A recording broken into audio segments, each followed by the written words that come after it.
বাহিৰত এজাক কিনকিনীয়া বৰষুণ।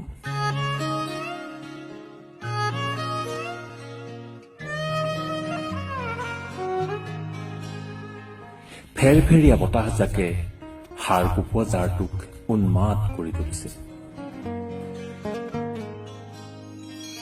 বাৰিষাৰে বৰষুণে তোমাৰ কথাকে কব। হাতত চাহৰ কাপটো লৈ খিৰিকীয়েদি বাহিৰলৈ চাই নষ্টালজিক হৈ পৰিছো।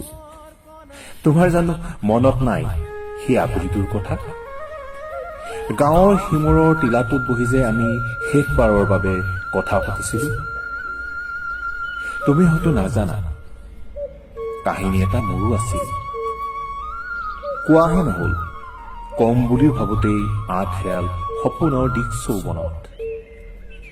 আহতৰ তলত আজি গৰখীয়াৰ পাহিটো চোন বজা নাই।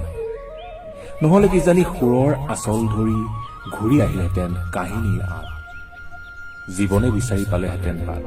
কি হব এই জীৱন তুমি নহলে কাৰ বাবে ৰচিব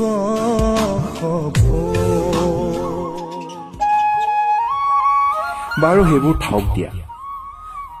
তোমাৰ নামত কবিতা লিখিব পৰাকৈ যেতিয়া মই কবি হম, কবিতাৰ ভাষাৰে তোমাক মনৰ কথাবোৰ কম। তুমি কবিতা ভাল পোৱা বা নোপোৱা, আধুনিকতাৰ পোছাক পিন্ধি ঘৰচিৰিকা নহবা।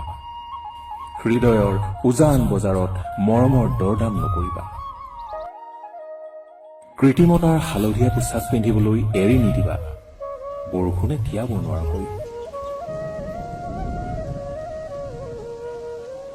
বৰষুণ জাকো আজি তোমাৰ দৰে অভিমানী।